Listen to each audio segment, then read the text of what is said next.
And welcome back. We've taken a look at the Geography Now channel's Germany episode and the Portugal. Geography Now Portugal has just landed in the last 24 hours or 48 hours or so.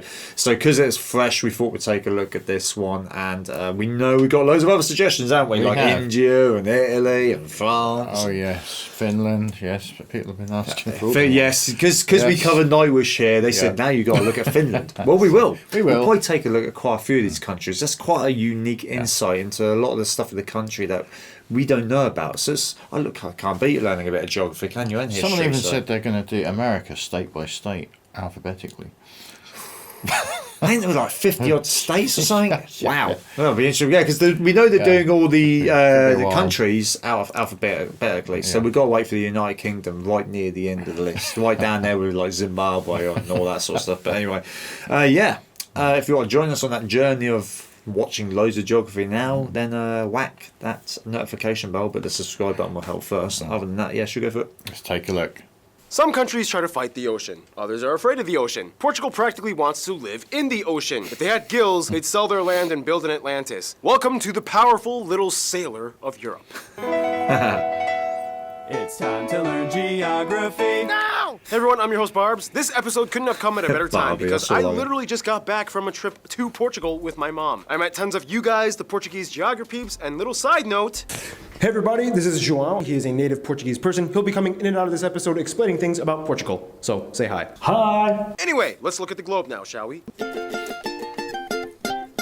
Portugal is sometimes called the door to Europe. It's the start to the mainland. The Portuguese are ocean people. They need to be close to the sea. They get uncomfortable without it. With that in mind, their country is pretty ideal for them location-wise. Portugal, the rectangle-shaped country, is located at the very end of the Iberian Peninsula, surrounded by Spain on all three sides, as well as two island regions in the Atlantic. They have the westernmost point of continental Europe, Cabo da Roca, and the westernmost point of Europe's domain, the island of Santa Cruz das Flores. Important note, Portugal has one of the oldest borders in Europe and one of the oldest in the world, very much thanks to this treaty signed between these two kings back in 1297. The Spanish and Portuguese have always usually had amicable relations in regards to their states. The only kind of dispute they have is over the town of Olivença. This is not an official dispute, but most Portuguese believe that it kind of probably should be theirs because of history or something. Look it up. For what it's worth though, there's even a spot where you can zip line across this river from Portugal into Spain and travel forward 1 hour in time because for some reason Portugal decided to follow the UTC plus one zone instead of plus two like Spain,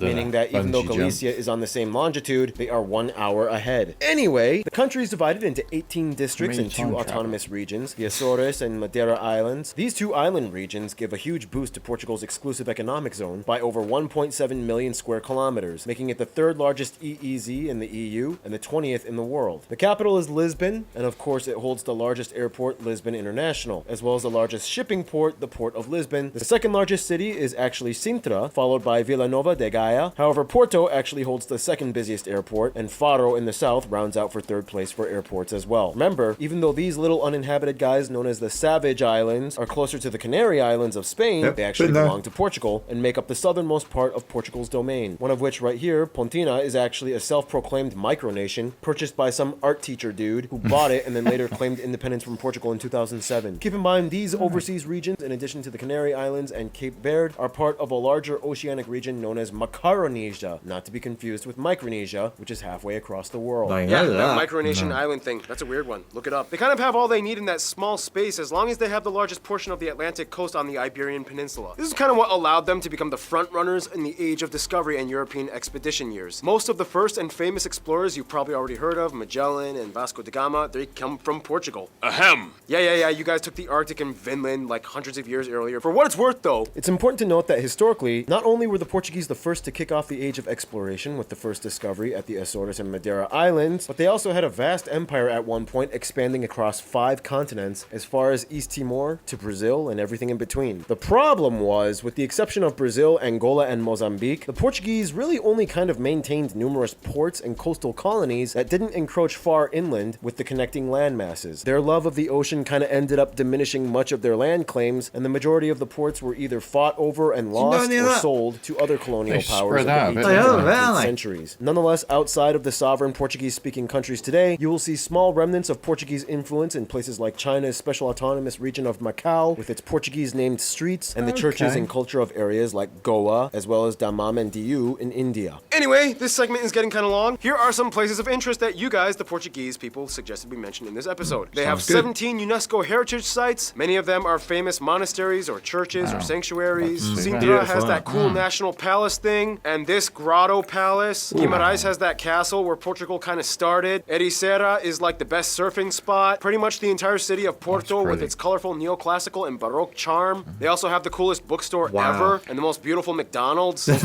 Older homes beautiful in McDonald's Monsanto. had to whack Castle that of in there. Óbidos. Évora has like the best historic sites and even a Portuguese Stonehenge. Coa Valley rock art Okay, sites. got more The world's stones than shortest ours. international bridge with Spain. The cemetery of Anchors. The Monte Penedono Cemetery Dolmen. of Pretty much Anchors. everything on Madeira Island with its beaches and botanical gardens. The museums. This one is even dedicated to Ronaldo. Lisbon has so many sites like the Belém Tower, the Geronimos Monastery, and every year there is a huge pilgrimage to the town of Fatima, one of the holiest sites in Portugal. Yeah, and that's the thing about Portugal. Like, once someone finds a cool hidden natural spot, it usually gets exposed and invaded fast. And speaking of nature, that brings us to...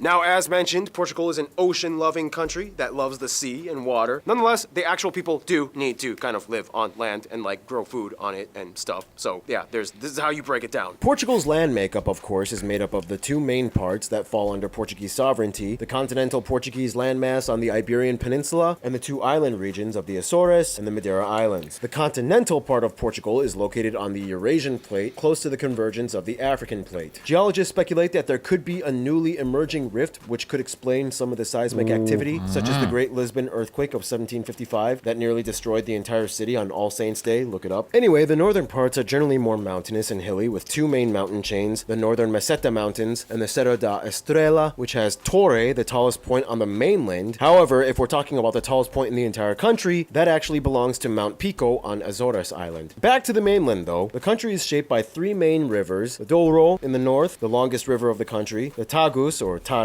and the Guadiana in the south, which feeds into the largest lake of the country, Lake Alqueva, which is actually a reservoir created by the Alqueva Dam. The south of the country, known as the southern Meseta, is generally flatter and lush, with the Sado Basin fed by the Sado River. Skipping over to the island regions, the Azores and Madeira Islands are volcanic archipelagos, generally lush and green, and mild to warm year-round. Madeira actually has a UNESCO nature zone, the Laurisilva, or Laurel I've always Forest on the wanted to go north there, side. yeah. For the Azores, they are It's kind of a lovely precariously place. Yeah, positioned it right looks at the stunning triple now. junction of three tectonic plates, and the westernmost islands, Corvo and Flores, are actually located in the North American plate. They are beautiful green islands that actually kind of resemble the Irish countryside, with farm plots dotted everywhere. This island chain is also the only part of Europe, if you don't consider the Caucasus part of Europe, where tea can be cultivated naturally in its environment. Phew, that was pretty compact in detail. And we didn't even get to talk about all the cool stuff like the cave beach of Benadil, or this beautiful. tidal pool, or that place where the largest wave Yes, ever I've was seen surfed that by before. dude. Oh, that was Portugal? Yes, it was. Look it up. In the meantime, you know the deal. I take my triple shot of espresso break, which means Noah comes in to fill in for the rest of this segment. Did somebody say Keith? No. I believe he said Noah. For one, they are masters of making anything out of trees, as over a third of the country is forested mostly with oaks, pines, and eucalyptus. Such Portuguese companies like the Navigator Company are world-renowned for paper products. And Amorium is the world's largest cork producer, in Portugal being number one in cork production in stuff I general. didn't You know. will see tons of stuff around Portugal made of cork. Cork purses, cork shoes, cork notebooks, cork everything. And they love their wine, with port, rosé, green, and Madeira wines being some of the most popular types. Portugal is home to many animal species as well. In the continental side, you will find mammals like wild pigs, wild goats, hares, foxes. The unofficial national animal, though, or at least a common national symbol, would technically be the legendary mythical Barcelos rooster. They're Europe's top seafood consumer per capita and usually in the top 4 worldwide. seems like And a of big course, coast, brings us to yeah. the final segment. Food! Some top notable dishes you guys, the Portuguese geography suggests we mentioned include things like the most iconic national soup, caldo verde. These two sandwiches are probably the most popular ones. Pastéis de nata. And finally with seafood, they have Make me everything feel from hungry. cuttlefish, crabs, shrimp, spiny lobster, barnacles, mackerel, lamprey, sea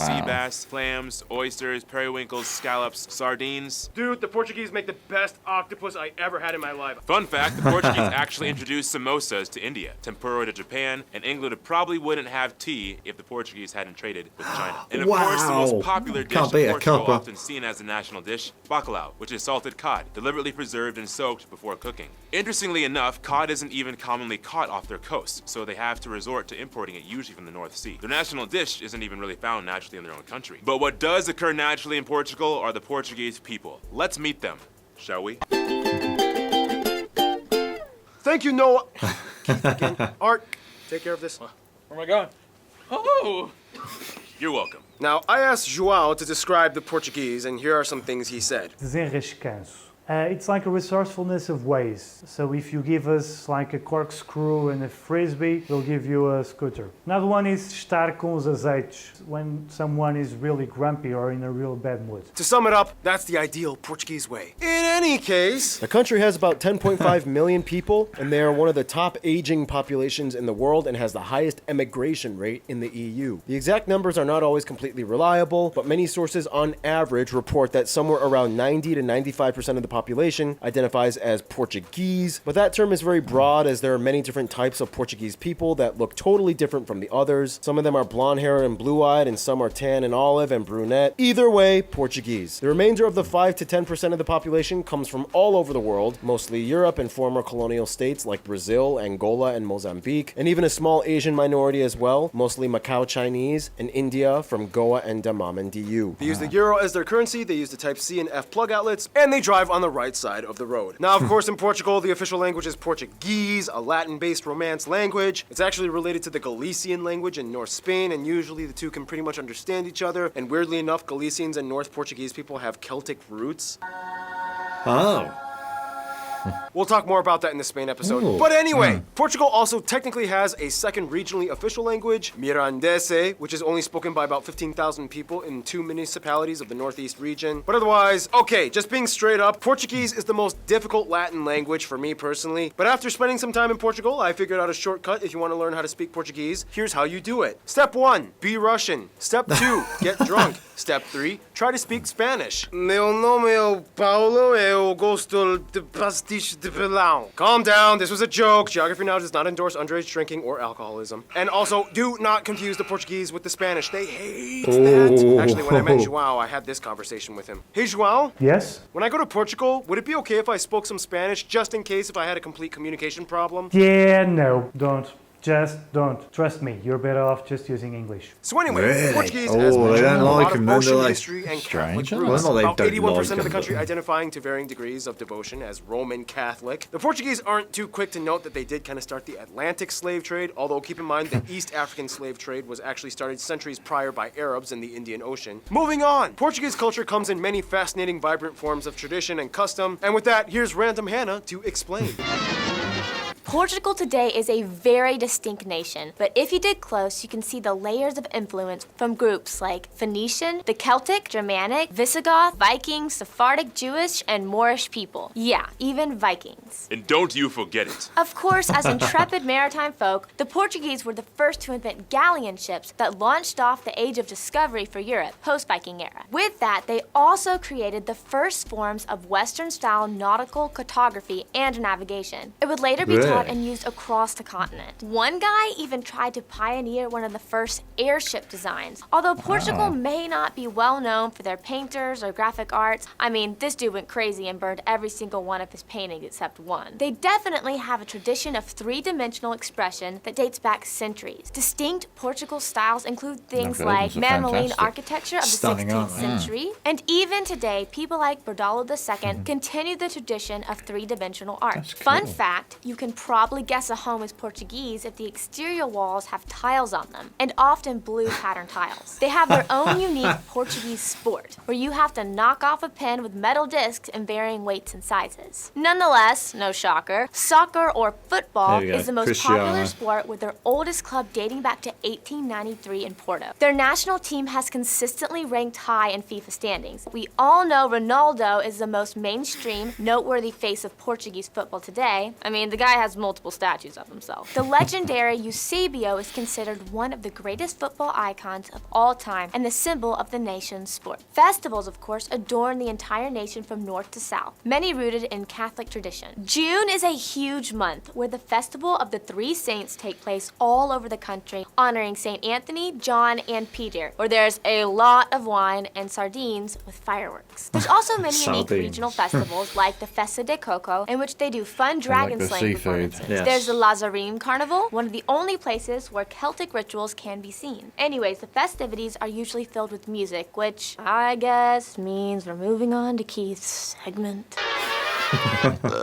All right. Starting as early as Gregorian chants in the medieval ages, evolving into the classical era, and eventually winning Eurovision, Portugal has had lots of musical accolades. And there's a certain word that kind of describes the overall feeling of Portugueseness when it comes to music. Saudade.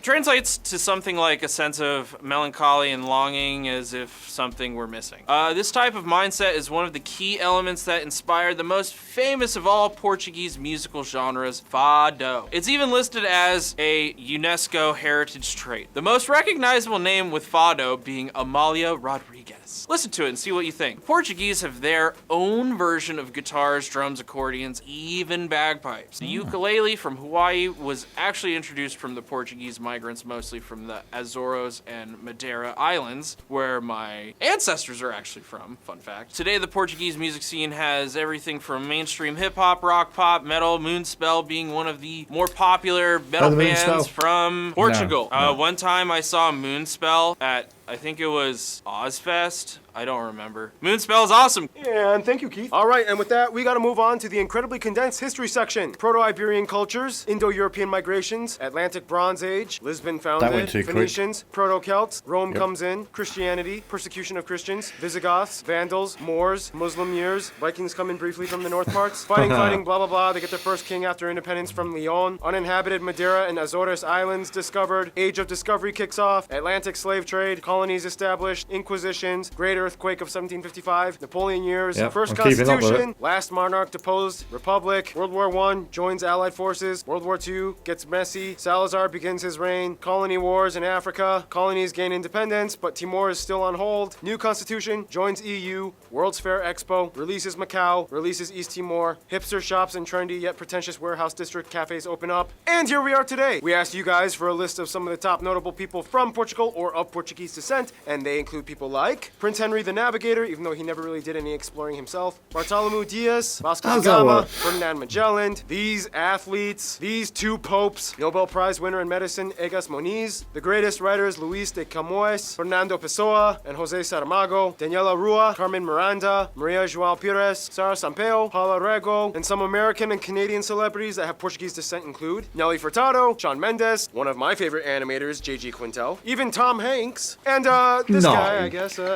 Never knew that. Right? Yeah, totally, man. Great-grandfather was actually born. He was born in the Madeira Islands. Keith Everett. Well, as you can see by now, with their bold, exploring roots, Portugal has definitely left its mark on the world. And with that, we move on to see how the mark has impacted their relationships to others around the world. Yeah, Portugal is kind of like the smallest nation that left the biggest legacy. Over 30 times more people than the population of Portugal across the world speak Portuguese than in Portugal. For one, they have the longest official alliance between two countries on Earth with the UK. Forged in 1373, they have been working alongside the British for a long time and have developed numerous bilateral policies and trade deals. Long story short, the Portuguese introduced tea to the British, and the British helped them get cod. For France, Portugal is kind of like the lean Latin boy next door who keeps trying to flirt with France, even though she's kind of dating Germany. There are more Portuguese people living abroad in France than any other nation at about 2 million. The Portuguese love the French. They enjoy the laissez-faire culture and charm and have integrated very well into French society. The Portuguese were the first Europeans to have encountered the Japanese, and much of the historical interaction reverberates to this day culturally. I mean, they founded the port city of Nagasaki, and even the word arigato is derived from the Portuguese word obrigado. Even when Japan was isolated, they traded for centuries, only with the Portuguese. Even though things got messy in the 60s 60s and 70s, they still have close ties to their former colonies, especially Brazil, Angola, and to some extent Mozambique. Many of these people have recently moved in on separate migration waves, and today you can see many of them in major cities like Lisbon and Porto. Billions of dollars are traded with Angola annually, and Portugal even canceled Mozambique's remaining debts from independence to 2005 at nearly $400 million. Wow. Brazil is their biggest Nice legacy. It's like the sun they fed steroids and became a massive giant bodybuilder. Today, the Brazilian dialect of Portuguese is more widely taught and distributed in media than actual Portuguese, and even after independence, the two have shared a privileged family bond that will always have high favor towards the other. For what it's worth though, when it comes to their best friend, most Portuguese might begrudgingly hate to admit it, but they kind of, at the end of the day, will always walk side by side with their oldest friend, Spain. Portugal was actually the first nation that fully emerged out of the Iberian Peninsula back when Spain was a bunch of disjointed kingdoms. Since then, they've been rivals and adversaries. During colonial Okay, but years, the they natives competed to said see who don't could take talk over the Americas Spanish. better. Well, They've don't had centuries talk of Spanish conflict and in treaties, Portugal. alliances, But unions, don't mean they don't arguments. get But in the on. end, they just have that Iberian culture and Latin root that ties them in so closely as brothers. In conclusion, We say that we like to keep things moderate and simple, but our history is anything but moderate and simple. Our love of water kind of spilled over into a global empire phenomenon that even us probably didn't see coming. Today, the Portuguese legacy lives on. stay tuned. Gunther is coming up next. Wow. I actually look forward to seeing more. He said, look forward to the Spain episode where you actually get to see how some more of them ties. You get Portugal being as friendly or even more friendly with some other countries. Yeah. So look at the Spain episode. But obviously, naturally, there's going to be a lot of history there in every country. But it's always nice to see just how much. And Portugal has probably way more than I ever thought it did. It definitely had a lot more than I thought. Yeah, you don't really hear that very often, do you, with Portugal? It's sort of just a holiday resort. I've heard it as, but I mean, looking at that, it's got so much history. Buildings, wow! I'd love to go and see some of them. There we saw that as well in the Germany episode, how they had their castles Yes, and that, true. and I didn't realise they had them even in Portugal. They've probably got them in Yeah. every country. If you think about it logically, there's probably castles in every country, Probably, or yeah. near enough. Even the UK got They've got castles. loads, don't we? Especially in Wales or just on the British Isles alone. Yes. But just don't go there and speak Spanish, obviously. Which is strange since it's there. Well, he did say that it kind of bears a resemblance, so the Spanish can be understood in Portugal, but just Yeah. do not speak Spanish in Maybe it's Portugal. kind so. of an insult that you haven't bothered to learn Portuguese. No, they said though they'd rather no, because they said they'd rather you learn English, speaking English, it, yes. rather than try and just I Yeah. don't know, or not intimidating, but I don't know. That's good because I don't think I could learn Portuguese. I don't feel like I could learn Spanish Or or English, if I'm being honest. Thank you for the tea to all the Portuguese out there. I love Yeah. can't beat a cuppa, No. and I hope you enjoy the cod. Exactly, yeah. From the Northern Hope Sea. you're having cod and chips. If Yeah. I had to choose two, I'd rather have a nice warm brew, especially this time of year. It's freezing, 5 degrees outside at the minute in the UK. And he did briefly mention how you get a lot of these other celebrities out there that like have Portuguese like within. Yeah, them. like Tom Hanks. Yeah, what was that about? Didn't know that. Where's he got that Thought link? he was just American. Yeah. Yeah, well, there's something about him within his bloodline potentially Yes, that he is that's what that'll Portuguese. be, yeah. As a Barbie or whatever keeps saying, look it up. Is that- A long lost grandfather. or Go something. look it up. Yeah, great watch. We will be looking at some other countries. I don't know when we'll look at it. I know India is massively requested so far, so that might be incoming sometime soon. Who knows? Or we might surprise you with whatever they got coming up next. We don't know. Can't just take it as it goes. This was a surprise. So. It certainly was. Yeah, surprise for us as much as it was for you. So yeah, thanks for joining us. We'll see you all soon. Catch you on the flip side.